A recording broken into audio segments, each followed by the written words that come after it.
ছাত্ৰ-ছাত্ৰীসকল তোমালোকক মোৰ চেনেললৈ স্বাগতম জনাইছো। আজি তোমালোকৰ বাবে মই লৈ আহিছো BA 5th চেমৰ আধুনিক অসমীয়া গীতি সাহিত্য পেপাৰখনৰ পাৰ্বতী প্ৰসাদ বৰুৱাৰ আজি ফাগুনৰ পুৱা বেলাতে গীতটিৰ কেইটামান গুৰুত্বপূৰ্ণ প্ৰশ্ন উত্তৰ। আহা আমি ভিডিঅ'টো আৰম্ভ কৰোঁ। 1 নম্বৰ প্ৰশ্নটো হৈছে পাৰ্বতী প্ৰসাদ বৰুৱাই নিৰ্মাণ কৰা চতুৰ্থখন অসমীয়া ছবিখনৰ নাম কি আছিল? উত্তৰটি হ'ল পাৰ্বতী প্ৰসাদ বৰুৱাই 1940 চনত ৰূপহী নিৰ্মাণ কৰি উলিয়াইছিল। ৰূপহী আছিল চতুৰ্থখন অসমীয়া ছবি। 2 নম্বৰ প্ৰশ্নটো হৈছে ছাত্ৰ অৱস্থাতে তেখেতে হাতে লিখা আলোচনীখনৰ নাম কি আছিল? উত্তৰটি হ'ল ছাত্ৰ অৱস্থাতে তেখেতে থুপি তৰা নাম দি এখন হাতে লিখা আলোচনী উলিয়াইছিল। 3 নম্বৰ প্ৰশ্নটি হৈছে সৰু ভায়েক মুখ্যদা প্ৰসাদে সম্পাদন কৰা আলোচনীখনৰ নাম কি? উত্তৰটি হ'ল সৰু ভায়েক মুখ্যদা প্ৰসাদে সম্পাদনা কৰি উলিওৱা আলোচনীখন আছিল ঘৰ জেউতী। 4 নম্বৰ প্ৰশ্নটি হৈছে পাৰ্বতী প্ৰসাদ বৰুৱাৰ নৃত্য-নাটিকা আৰু গীতি-নাটিকা দুখনৰ নাম কি? উত্তৰটি হ'ল পাৰ্বতী প্ৰসাদ বৰুৱাৰ নৃত্য-নাটিকাখন হ'ল লখিমী আৰু গীতি-নাটিকাখন হ'ল সোলেং ৰচনা কৰে। 5 নম্বৰ প্ৰশ্নটি হৈছে পাৰ্বতী প্ৰসাদ বৰুৱাৰ গীতৰ পুথি কেইখনৰ নাম লিখা। উত্তৰটি হ'ল পাৰ্বতী প্ৰসাদ বৰুৱাৰ গীতৰ পুথি কেইখন হ'ল গুণগুণনি, লুইতি, শুকুলা, ডাৱৰ ঐ, কহুৱা ফুল আদি গীতৰ পুথি ৰচিছিল। 5 নম্বৰ প্ৰশ্নটো হৈছে তেখেতে ৰচনা কৰা গীতসমূহ কি গীত বুলি কোৱা হয়? উত্তৰটি হ'ল তেখেতে ৰচনা কৰা গীতসমূহক পাৰ্বতী সংগীত বুলি কোৱা হয়। 6 নম্বৰ প্ৰশ্নটি হৈছে পাৰ্বতী প্ৰসাদ বৰুৱাৰ আজি ফাগুনৰ পুৱা বেলাতে গীতটিৰ মূলভাৱ লিখা। উত্তৰটি হ'ল পাৰ্বতী প্ৰসাদ বৰুৱাৰ আজি ফাগুনৰ পুৱা বেলাতে গীতটি পৰম্পৰাগত অসমীয়া সাংস্কৃতিক ভাৱধাৰাৰে ভৰা এক কাব্যিক প্ৰকাশ।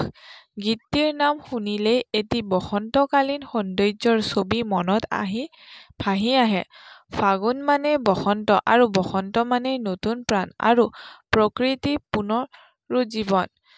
গীতটি অনুভৱৰ গভীৰতা, দৃষ্টিভংগী বৈচিত্ৰ্য আৰু সাহিত্যিক সৌন্দৰ্যৰে পৰিপূৰ্ণ।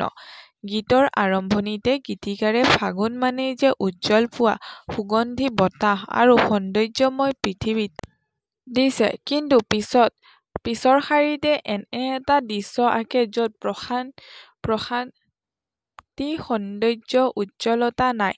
তাৰ বিপৰীতে আছে উন্দোলা মেঘৰ কালিমা। ইয়াতে অপৰিৱৰ্তনশীলতাক সংকেত কৰি কৈছে সকলো সময়তে হেঁপাহ অনুসৰি নাযায়। জীৱনৰ ক্ষণিক মুহূৰ্ততে সকলো সলনি হ'ব পাৰে। প্ৰকৃতিৰ সৌন্দৰ্যৰ মাজত অচিন্তনীয় বিষয় এটিও সোমাই থাকিব পাৰে। কাব্যিক ৰূপত উদ্দীপ্ত নীল আকাশত কলা ৰং এনে এটি দৰ্শন। কলা ৰংটি যেন এক অসহনীয় সংকেত, মনোবেদনাৰ প্ৰতীক। সেয়ে গীতিকাৰে প্ৰশ্ন কৰিছে এই কালিমা কোনে আনিলে? ইয়াতে আমি গীতিকাৰ আত্মিক পৰিৱেশন গভীৰতা অনুভৱ কৰিব পাৰোঁ। সম্ভৱতঃ গীতিকাৰৰ হৃদয়ত কোনো যন্ত্ৰণা, বেদনা বা হতাশাই ক্ৰিয়া কৰিছে, যিটো তেওঁ ফাগুনৰ উজ্জ্বলতাৰ মাজতো দেখা নাই। গীতটিত প্ৰাকৃতিক এক গভীৰ প্ৰতীক হিচাপে ব্যৱহাৰ কৰা হৈছে। ফাগুনৰ ৰঙচুৱা উৎসৱ, নতুন আশা কঢ়িয়াই আনিব পৰা মুহূৰ্তবোৰক যেন মেঘে ঢাকি পেলাইছে। ক'ৰবাত যেন এক অস্পষ্ট বেদনাই হৃদয়ক যেন সম্পূৰ্ণ কৰি ৰাখিছে। আকাশৰ ফাগুনত কলীয়া ডাৱৰে এক দ্বন্দ্বৰ সৃষ্টি কৰিছে। এই চেতনাই এক গভীৰ অনুভৱ সৃষ্টি কৰিছে। ফাগুন মাহ অসমীয়া সমাজৰ এক গুৰুত্বপূৰ্ণ সময়। এই সময় বাসন্তী উৎসৱ, দৌল যাত্ৰা আদিৰে পূৰ্ণ। গীতটোৰ পটভূমিতো সেই সাংস্কৃতিক পৰিৱেশ উপস্থাপন কৰাৰ হেঁপাহ দেখিবলৈ পোৱা যায়। কিন্তু ইয়াৰ মাজতে যে এক কলাময়তা দেখুৱাইছে, সেয়া যেন সমাজৰ মাজত থকা বাস্তৱতা। সুখৰ মাজতো দুখ, আশাৰ মাজতো নিৰাশা আৰু জীয়াই থকাৰ মাজতো এক অজান আকাংক্ষা মানুহৰ মাজত বিদ্যমান। গীতটিৰ মুখ্য বিষয়বস্তু হ'ল আকাশৰ বিপৰীতে সঁচা অনুভৱ প্ৰতিচ্ছবি। গীতিকাৰ ক'বলৈ বিচাৰিছে যে সকলো সময়েই আশা অনুসৰি নহয়।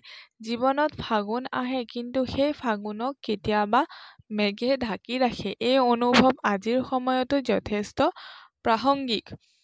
গীতটোত ব্যৱহৃত ভাষা সহজ, প্ৰাঞ্জল আৰু কাব্যিক।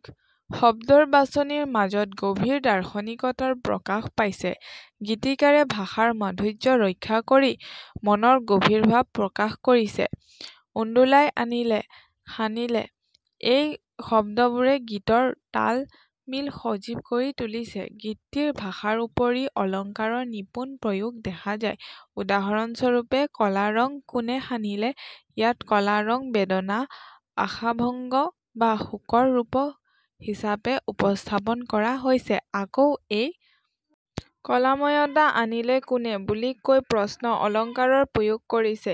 এই প্ৰশ্নৰ কোনো প্ৰত্যক্ষ উত্তৰ নাই, কিন্তু পাঠকৰ অন্তৰত এটি বিশেষণাত্মক ধাৰাৰ জন্ম দিছে। চিত্ৰধৰ্মী কথাৰেও গীতটো ৰসাল কৰি তুলিব বিচৰা হৈছে।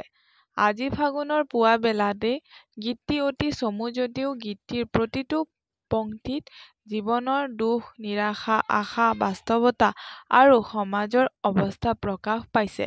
হৃদয়ৰ ভাষাৰে কথা কোৱা গীতটি জীৱনটো যে সৰ্বদা আশা কৰা মতে পাৰ নহয় তাক তুলি ধৰা হৈছে। মুঠতে পাৰ্বতীপ্ৰসাদ বৰুৱাৰ এই গীতটি অসমীয়া গীতি সাহিত্যৰ এটি সাহিত্যিক সম্পদ, এক আত্মিক অভিজ্ঞতা বুলি ক'ব পাৰি। ধন্যবাদ।